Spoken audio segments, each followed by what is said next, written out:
ونستغفره ونؤمن به ونتوكل عليه ونعوذ بالله من شرور أنفسنا ومن سيئات أعمالنا من يهده الله فلا مضل له ومن يضلله فلا هادي له ونشهد أن لا إله إلا الله وحده لا شريك له ونشهد أن سيدنا وسندنا ونبينا وحبيبنا وكريمنا ورؤوفنا ورحيمنا ومولانا وملجانا وماوانا محمدا عبده ورسوله أما بعد فأعوذ بالله من الشيطان الرجيم بسم الله الرحمن الرحيم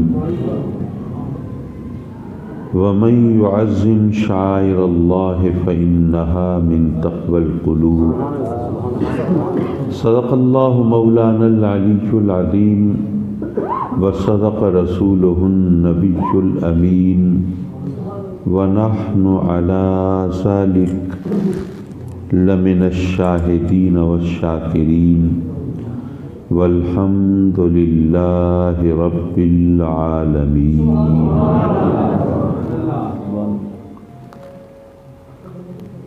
اس خوبصورت اور شاندار جامع مسجد ولی اللہ کے متولی اور میرے کرم فرما و مہربان محترم جناب صوفی دلدار صاحب اور اس جامع مسجد کے خطیب محترم مکرم مولانا محمد اکرام شاہ صاحب سعیدی اور آج کی اس محفل کے روح و رواں اور میزبان عزیزم محترم محمد سجاد مغل صاحب اور ذی وقار مہمانان گرامی اور مکرم و معزز حاضرین محفل،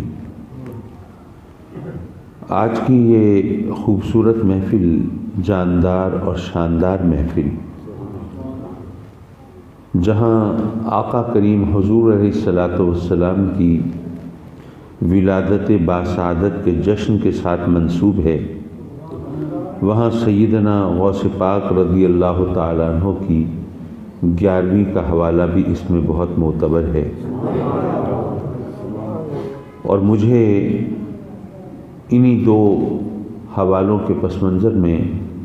چند گزارشات پیش کرنا ہے۔ الحمدللہ اس سے پہلے بھی آپ کی خدمت میں حاضری ہوتی رہتی ہے، اور میرا خیال ہے کہ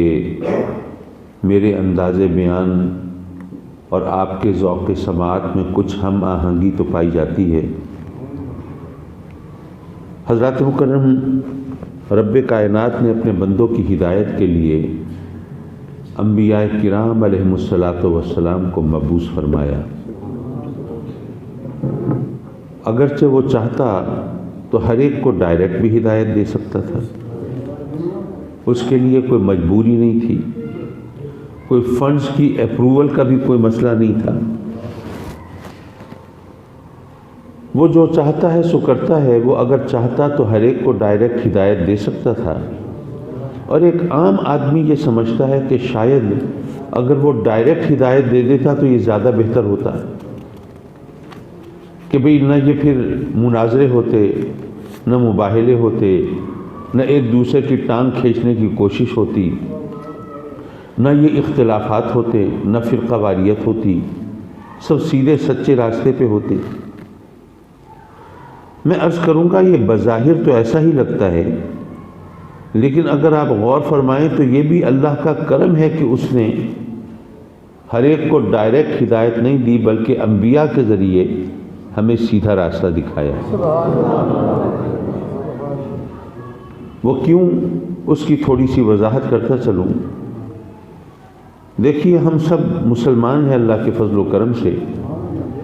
اور مجھے یقین ہے کہ سب راسخ العقیدہ ہیں، سب کا ایمان پختہ ہے، تو ہم اختلافات کو ایک طرف چھوڑ دیں، لیکن نماز کے حوالے سے تو کوئی اختلاف نہیں ہے۔ اس کے طریقے کے بارے میں ہو سکتا ہے کہ جی ہاتھ باندھ کر نماز پڑھنی ہے یا چھوڑ کر نماز پڑھنی ہے، رفع یدین کرنا ہے یا نہیں کرنا۔ ممکن ہے کہ ایسے معاملات میں لوگ دلچسپی لیتے ہوں، لیکن نماز کی فرضیت کے حوالے سے تو کوئی اختلاف نہیں۔ ہر ایک کو پتہ ہے نماز فرض ہے اور اللہ نے فرض کی ہے، اور قرآن میں سب سے زیادہ تاکید نماز کے بارے میں آئی ہے، اور ہر ایک جانتا ہے کہ نماز مومنوں کی معراج ہے، ہر ایک جانتا ہے کہ نماز ایمان اور کفر کے درمیان فرق ہے، ہر ایک جانتا ہے کہ نماز آقا کریم صلی اللہ علیہ وسلم کی آنکھوں کی ٹھنڈک ہے، اور ہر ایک جانتا ہے کہ نماز دین کا ستون ہے، اور ہر ایک جانتا ہے کہ نماز مومنوں کی معراج ہے۔ لیکن اس کے باوجود کیا ہم نماز میں ڈنڈی نہیں مار جاتے؟ مجھے کسی کو شرمندہ نہیں کرنا، ہر ایک کو اپنے گریبان میں خود جھانکنا ہے نا، کسی کو الزام نہیں دینا، ہر ایک کو اپنا احتساب خود کرنا ہے۔ تو ہم پورے یقین کے باوجود ہم نماز میں گڑبڑ کر جاتے ہیں، کبھی سردی آڑے آ جاتی ہے، کبھی گرمی راستہ روک لیتی ہے، کبھی کوئی اور مصروفیت دامنگیر ہو جاتی ہے۔ یار نماز تو روز ہی پڑھتے ہیں، یہ بچے تو آج آئے ہیں، ذرا ان کے ساتھ چلو تھوڑا وقت گزار لیں۔ ہزار مصروفیات آڑے آ جاتی ہیں۔ حضرات مکرم، جب یقین میں کوئی کمی نہیں پھر بھی ہم گڑبڑ کر جاتے ہیں تو ہمیں سوچنا ہے کہ ہم تو وہی ہیں نا۔ اگر ڈائریکٹ ہمیں اللہ ہدایت دیتا تو بات تو یقین کی ہوتی نا،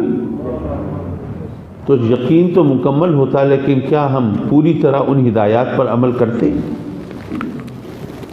کیا پوری طرح ہم اللہ کے فرامین کو پیش نظر رکھتے؟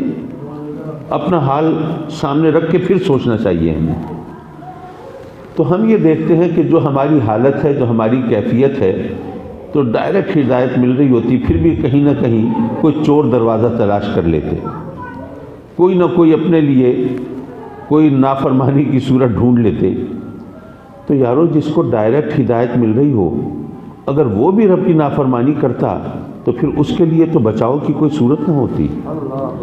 بخشش کا کوئی سامان نہ ہوتا، پھر تو رحمت اور مغفرت کا کوئی دروازہ نہ کھلتا۔ کہ اللہ نے ڈائریکٹ ہدایت دی تھی، پھر بھی اس نے گڑبڑ کی، پھر بھی نافرمانی کی، پھر بھی حکم عدولی کی۔ تو یہ اللہ کا کرم ہے کہ اس نے ہم سب کو ڈائریکٹ ہدایت نہیں دی، بلکہ انبیاء کے ذریعے دلوائی، تاکہ اگر ہم کہیں کوئی گڑبڑ کر جائیں تو کم از کم معافی تلافی کی کوئی صورت بن جائے، کوئی مغفرت کا کوئی راستہ کھل جائے۔ حضرات مکرم، اب انبیاء تشریف لائے ہماری ہدایت کے لیے، رہنمائی کے لیے۔ اب میرے آقا کریم حضور علیہ الصلوۃ والسلام جلوہ فگن ہوئے، تو آقا کریم کے بعد تو کوئی اور نبی نہیں آئے گا، تو کیا اب لوگوں کو ہدایت کی ضرورت نہیں رہے گی؟ ہدایت تو ظاہر ہے ہر دور میں چاہیے، تو پھر اب یہ کام کیسے ہوگا؟ دراصل بات یہ ہے کہ اب نئی شریعت کی ضرورت نہیں ہے۔ یہاں شاید برمحل برموقع ایک سوال ہو کہ لوگ کہتے ہیں جی اللہ کا کلام تو ناقص نہیں ہو سکتا، تو تورات، زبور اور انجیل بھی تو اللہ کا کلام ہے، تو پھر نئے کلام کی، نئی شریعت کی، نئے احکام کی ضرورت کیوں پیش آئی، جبکہ اللہ کا کلام تو ناقص ہو ہی نہیں سکتا؟ تو میں اس کو ایک مثال کے ذریعے آپ کو سمجھاؤں۔ دیکھیے، فرض کیجئے رب کائنات نے آپ کو منت و مرادوں سے فرزند ارجمند عطا فرمایا، آپ نے اس کی بارگاہ میں سجدہ شکر بجا لائے، اور وہ سال بھر کا ہوا، آپ نے کہا کہ بھئی ہمیں سالگرہ منانی ہے، تو اپنی اوقات، اپنی حیثیت کے مطابق ہم نے اہتمام کیا، بچے کے لیے بڑا شاندار کپڑا خریدا،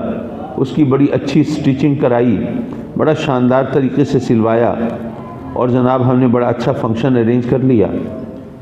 اب سال گزر گیا، حالت پتلی ہو گئی، جب معاشی حالات ساری دنیا کے ہم جانتے ہیں۔ اب جب اگلی سالگرہ آئی تو باپ پریشان، پچھلی دفعہ تو اتنا اہتمام کیا تھا، اس دفعہ کیا کرے؟